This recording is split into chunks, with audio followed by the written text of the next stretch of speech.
আসসালামু আলাইকুম ওয়া রাহমাতুল্লাহ। প্রিয় দর্শক, ইস্তেগফার শব্দের অর্থ ক্ষমা প্রার্থনা করা। আসরের নামাজের পর এই ছোট্ট ইস্তেগফারটি পাঠ করলে জীবনের সকল গুনাহই ক্ষমা হয়ে যাবে ইনশাআল্লাহ। রাসূল সাল্লাল্লাহু আলাইহি ওয়াসাল্লামের কোনো গুনাহ নেই। এই নবীজি নিষ্পাপ থাকা সত্ত্বেও নবীজি সাল্লাল্লাহু আলাইহি ওয়াসাল্লাম প্রতিদিন ৭০ বারেরও অধিক তওবা ও ইস্তেগফার করতেন। অথচ আমাদের গুনাহের কোনো শেষই নেই।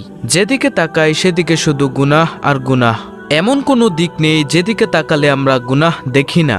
গুনাহ করতে করতে আমরা এখন গুনাহের সাগরে হাবুডুবু খাচ্ছি। প্রিয় দর্শক, এই গুনাহ নিয়ে যদি আমরা কবরে যাই তাহলে কি উপায় হবে আমাদের একটিবার ভেবে দেখেছেন? তাই আসুন আজকের ভিডিওর এই ছোট্ট ইস্তেগফার দ্বারা আমরা আল্লাহর কাছে এই নিয়মে তওবা এবং ইস্তেগফার করব ইনশাআল্লাহ। রাসূল সাল্লাল্লাহু আলাইহি ওয়াসাল্লাম বলেন, যে ব্যক্তি আল্লাহর কাছে খাঁটিভাবে তওবা করে তার জীবনের সকল গুনাহই আল্লাহ তাআলা ক্ষমা করে দেন এবং পূর্ববর্তী গুনাহের সমপরিমাণ নেক তার আমলনামায় যোগ করে দেন। সুবহানাল্লাহ। তাই আমি বিশ্বাস করি যে ব্যক্তি চায় তার গুনাহ সমূহকে ক্ষমা করাতে, যে ব্যক্তি আল্লাহ রাব্বুল আলামিনকে ভালোবাসে, যে ব্যক্তি কবরের জিন্দেগিকে ভয় করে, নবী সাল্লাল্লাহু আলাইহি ওয়াসাল্লামকে ভালোবাসে, আজকের ভিডিওটি এড়িয়ে যাবে না। অবশ্যই সম্পূর্ণ ভিডিওটি মনোযোগ সহকারে শুনবে এবং এইখান থেকে আমলটি শিখে পরবর্তীতে সেও আসরের নামাজের পর এই আমলটি করবে। আল্লাহ রাব্বুল আলামিন তার জীবনের সকল গুনাহই ক্ষমা করে দিবেন এবং পূর্ববর্তী গুনাহের সমপরিমাণ নেক তার আমলনামায় দান করবেন। সুবহানাল্লাহ। প্রিয় দর্শক, আসরের সময় আমলটি করার কথা বলছি কেন? এটা আপনাদের মনে কি প্রশ্ন জাগে? তাহলে জেনে নিন। আসরের নামাজের পর আল্লাহ রাব্বুল আলামিন দোয়া কবুল করেন। আসরের সময় আল্লাহ তাআলা দোয়া কবুল করেন। প্রিয় দর্শক, কয়েকটি সময়ে আল্লাহ তাআলা দোয়া কবুল করে থাকেন। তার মধ্যে অন্যতম সময় হচ্ছে এই আসরের সময়। আবার বৃষ্টির সময়ও আল্লাহ তাআলা দোয়া কবুল করেন। প্রিয় দর্শক, তাই আসরের নামাজের সময় এই দোয়াটি, এই ইস্তেগফার আমলটি করবেন ইনশাআল্লাহ। আজকের ভিডিওতে দুইটি পার্ট আলোচনা করব। প্রথম পার্টে আলোচনা করব ইস্তেগফারের ফজিলত, দ্বিতীয় পার্টে আলোচনা করব কোন সেই ইস্তেগফার যে ইস্তেগফার পাঠ করলে জীবনের সকল গুনাহই ক্ষমা হয়ে যাবে। তো চলুন প্রথম পার্টে আলোচনা করি ইস্তেগফারের ফজিলত সম্পর্কে। মায়ার নবী সাল্লাল্লাহু আলাইহি ওয়াসাল্লাম বলেন, হে উম্মত, তোমরা যদি ইস্তেগফার না পাঠ করতে এবং গুনাহ করতে এবং আল্লাহর কাছে ক্ষমা না চাইতে, তাহলে আল্লাহ তাআলা এই দুনিয়াতে এমন একদল জাতি প্রেরণ করত যারা গুনাহ করত এবং সাথে সাথে মহান মালিকের দরবারে ক্ষমাও চাইত। প্রিয় দর্শক, আল্লাহ তাআলা ক্ষমা করতে অনেক ভালোবাসে। বান্দা ভালোবাসে গুনাহের কাজ করতে আর আল্লাহ তাআলা ভালোবাসে সেই গুনাহ ক্ষমা করে দিতে। সুবহানাল্লাহ। হযরত আলী রাদিয়াল্লাহু তাআলা আনহুর নিকট এক ব্যক্তি প্রশ্ন করলেন ওই ব্যক্তি সম্পর্কে যে ব্যক্তি গুনাহ করে আবার তওবাও করে, আবার গুনাহ করে আবার তওবা করে। এরকম আমরাও কিন্তু করি, গুনাহ করে আবার তওবা করে। তখন সে ব্যক্তি জিজ্ঞাসা করল, হে আলী, ওই ব্যক্তির কি হবে?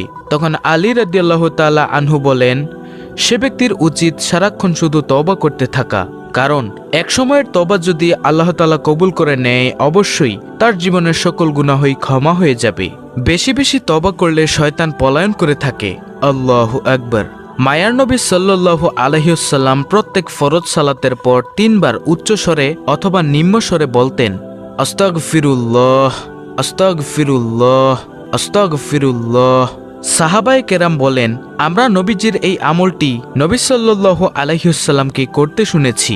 প্রিয় দর্শক, ইস্তেগফারের এতটাই দাম, রাসূল সাল্লাল্লাহু আলাইহি ওয়াসাল্লাম বলেন, ইস্তেগফার বেশি বেশি পাঠ করলে আল্লাহ তাআলা বিশেষ কিছু পুরস্কার দান করেন।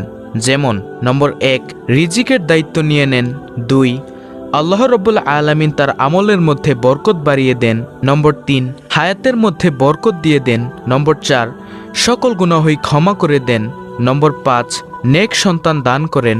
আর সবচেয়ে উত্তম পুরস্কার যেটা হলো অবশ্যই মৃত্যুর পর জান্নাত দান করবেন ইনশাআল্লাহ। প্রিয় দর্শক, আসুন আমরা সেই আমলটি জেনে নেই কিভাবে আমরা সেই আমলটি করব। দেখুন, হযরত আদম আলাইহিস সালাম সব সময় আল্লাহর দরবারে আকাঙ্ক্ষা নিয়ে থাকতেন যে, হায়রে, যদি মহানবী সাল্লাল্লাহু আলাইহি ওয়াসাল্লামের উম্মত হতে পারতাম তাহলে জীবনটা কতই না ধন্য হতো। অথচ আমাদের তো আল্লাহর কাছে ক্ষমা চাইতে হলে একটি নির্দিষ্ট জায়গায় গিয়ে ক্ষমা চাইতে হয়। অথচ মুহাম্মদ সাল্লাল্লাহু আলাইহি ওয়াসাল্লামের উম্মতেরা এমন হবে যে তাদের কোনো নির্দিষ্ট জায়গায় যাওয়া লাগবে না। তারা যেখানে বসে আল্লাহকে বলবে, যদিও পানির নিচে থাকে সেখানেও যদি বলে, হে আল্লাহ তুমি আমাকে ক্ষমা করে দাও, আল্লাহ রাব্বুল আলামিন তাকে সাথে সাথেই ক্ষমা করে দিবেন। আদম নবী এই আখিরি জামানার পয়গম্বরের উম্মতের জন্য আফসোস করেছেন, আর হযরত ঈসা আলাইহিসসালাম আফসোস করে দোয়া করেছেন, আর আল্লাহ তাআলা সেই দোয়া কবুল করেছেন, যার কারণে কিয়ামতের পূর্বে আমাদের নবী সাল্লাল্লাহু আলাইহি ওয়াসাল্লামের উম্মত হয়ে ঈসা আলাইহিসসালাম এই পৃথিবীতে আসবেন একজন নবী হওয়া সত্ত্বেও। প্রিয় দর্শক, সেই নবীর উম্মত হয়ে যদি আমরা আমাদের গুনাহ রাশি ক্ষমা না করাতে পারি তাহলে আমাদের চেয়ে দুর্ভাগ্যবান আর কেউই নেই। তাহলে চলুন আমরা সেই আমলের কথা জেনে নেই।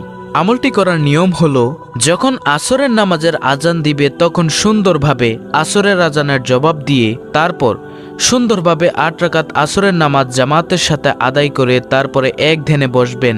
এক ধ্যানে বসে তারপর প্রথমে নবী সাল্লাল্লাহু আলাইহি ওয়াসাল্লামের উপর কয়েকবার দুরূদ শরীফ পাঠ করবেন, কারণ যদি কোনো আমলের শেষে এবং শুরুতে নবী সাল্লাল্লাহু আলাইহি ওয়াসাল্লামের উপর দুরূদ পাঠ না করেন তাহলে আল্লাহ তাআলা সেই আমল তাড়াতাড়ি কবুল করেন না, সেই আমল আল্লাহর দরবারে গৃহীত হয় না।